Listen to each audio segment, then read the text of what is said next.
If you're feeling kind of stuck, then you're in the right place at just the right time, because I'm going to go through 5 things you can do starting today to start to transform your life.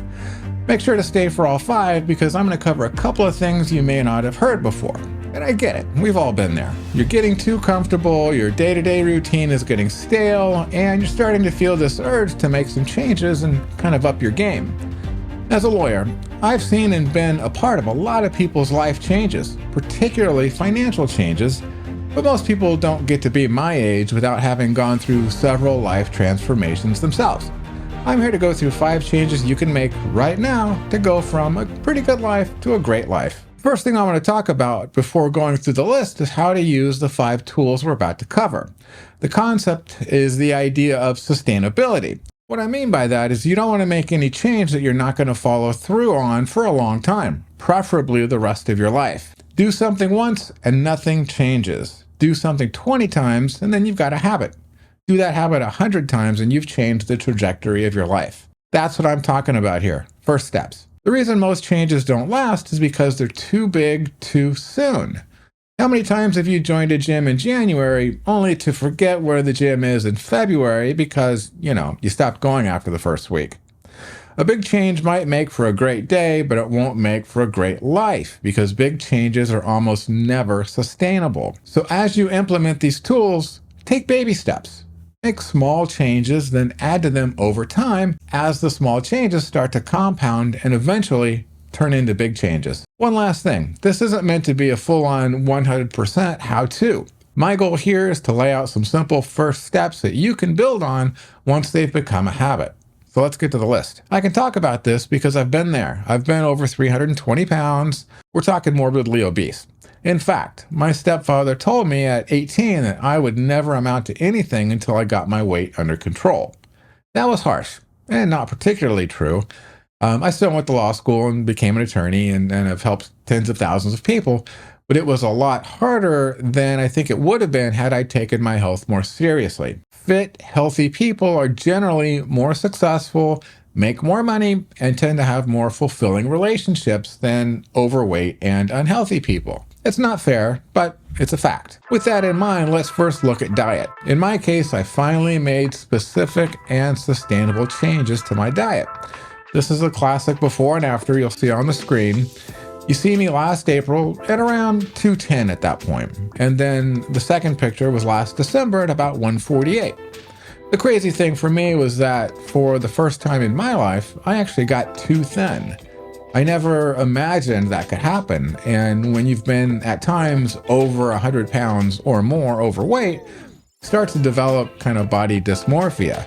And I couldn't tell at first that I had lost too much weight, but I knew I had lost some muscle, so I started working out. And I'll show you that before and after in a few minutes. Let's talk about how to do this in a gradual but sustainable way. First off, Jack LaLanne was a huge fitness coach back about 50 years ago, actually.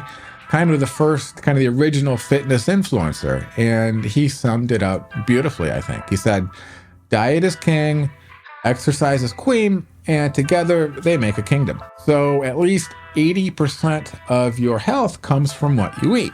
Okay, food is your fuel, food is medicine.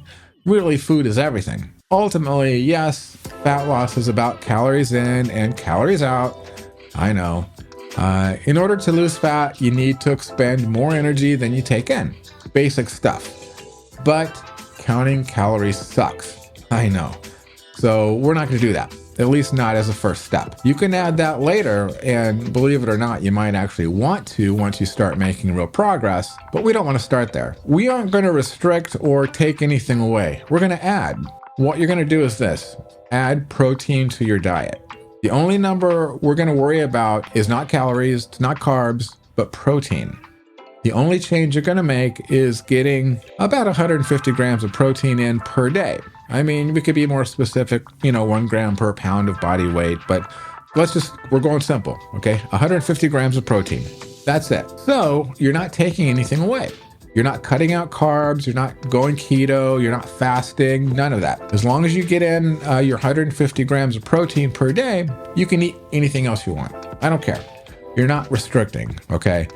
I'm guessing that if you're overweight, you're not getting anywhere near 150 grams of protein per day. So what you're going to find is that once you do get that 150 grams of protein, you're going to be so full that you're not going to want to eat all the stuff you normally eat. Eating that much protein will change the way you eat in very healthy ways. And you're not going to feel like you're missing out on anything. And you're not going to get diet fatigue from constantly thinking about how many calories you can have or constantly fighting the urge to eat something. That's it. The protein is going to be just so filling that you're not going to want to eat some of that other stuff. This is the sustainable first step to transforming your diet. Let me know in the comments if you want me to go through the next steps once you've made protein a priority in your diet, and I'll make another video about that. Okay, we talked about a sustainable eating plan, and that leads us to the other part of exercise. When I lost weight last year, I fixated on the scale. All I was worried about was the number on the scale every morning when I weighed. I had lost so much weight and gained so much weight over the years that I knew I would get discouraged and stop if I didn't have a daily reinforcement that I was making progress. I don't take a lot of things on faith, and I needed to see tangible results to keep me going. I don't think this is the healthiest way to lose weight, but for me, it was the only way to not get discouraged and quit like I'd done so many times before. The point of all this is that I should have started strength training when I started on my weight loss journey, but I didn't because I knew that would slow down the weight loss on the scale. The number wouldn't go down as fast as it otherwise would, and I would get discouraged. That's okay though, because I knew enough to do the next best thing when trying to lose fat. I started walking, and I walked a lot. I walked the mall like an old person, and I started with a mile 3 to 4 times a week. At a 20-minute per mile pace, that mile didn't take very long, and then I increased the distance to eventually 3 miles a day, and now I regularly do 5 miles a day. If you don't have time to go to the mall and walk, then walk around your house, or walk at lunch at work, or get up half an hour early and walk, or walk after dinner. It doesn't have to be a big production, and it's better if it's not, because the easier it is to actually walk, the more likely it becomes a habit. That's the key to sustainability.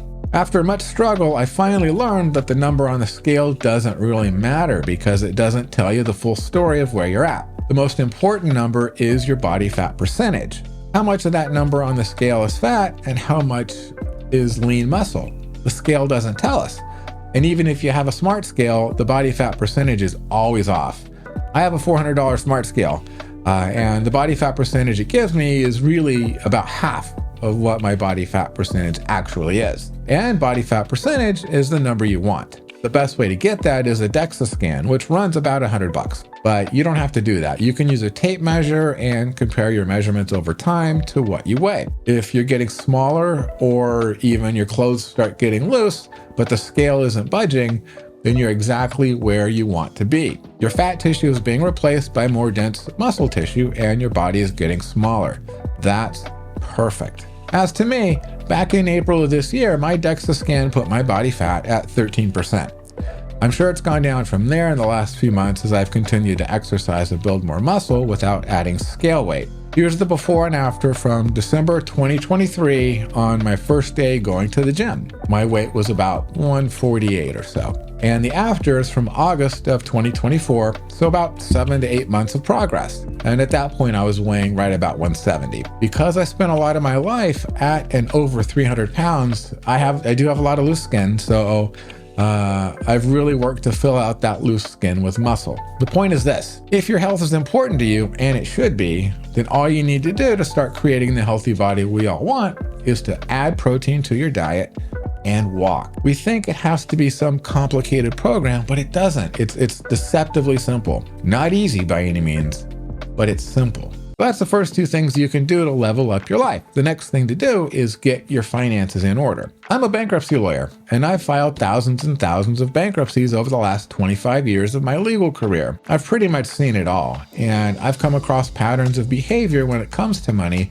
that keep people from making progress. For the sake of this video, I'll assume your income is at least enough to pay your monthly expenses, which means my focus here is going to be on prioritizing your spending. We're going from good to great, so my presumption is that you're at least doing okay with your income. When looking at expenses, we have to look at it in the context of how much you have to spend. So take a look at your income per month. That's the limit, and that's where we'll start. Once you know your income, create a budget.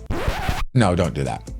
No one does that. It's a pain, and it's one of those big changes I talked about at the beginning of the video that for most people is just not sustainable. Okay, you can't go from 0 to 100 and make it stick. What we're talking about here are small steps you can take to create sustainable habits. Making a budget is a pain. No one does it. Or if they do make a budget, they give it up in a month or two.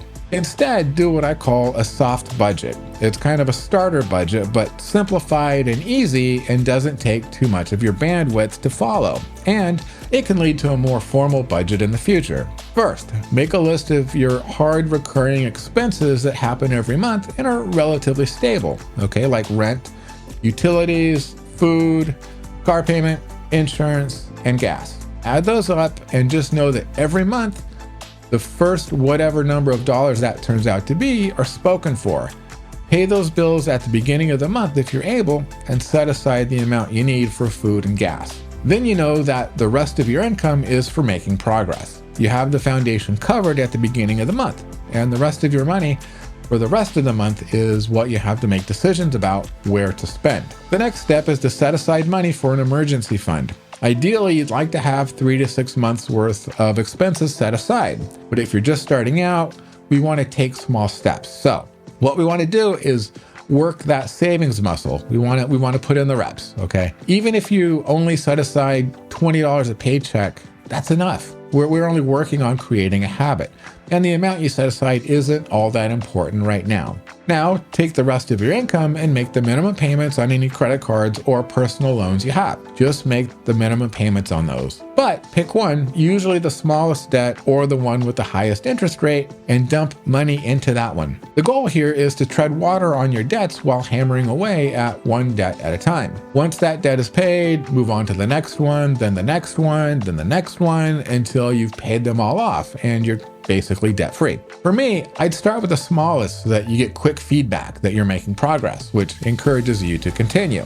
You should now be well on your way to building your financial muscle. And in a future video, we'll take a look at the next steps: investing, saving for retirement, and debt management. Tell me in the comments what you want to see. The fourth way to go from good to great is to truly be present in your life.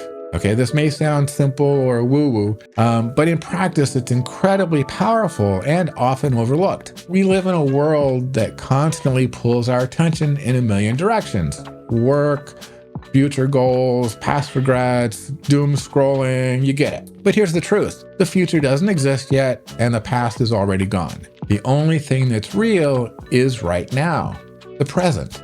Being present means fully engaging with the moment you're in, whether it's a quiet dinner with your family or a walk or even just completing a task at work. It's about immersing yourself in the experience, noticing the details, and being mindful of where you are and who you're with. When you're present, you're not worrying about what might happen tomorrow or regretting what you did or didn't do yesterday. You're simply living in the here and now.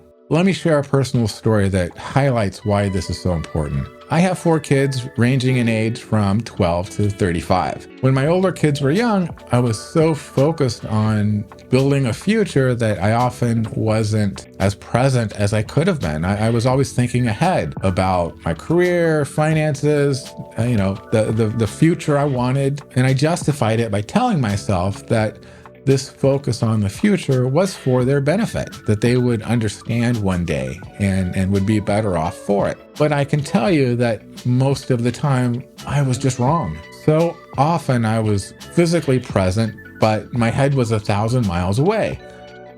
These moments are gone forever, and I missed so many of them. It's a hard lesson to learn, but one I want to share with you. The future will come.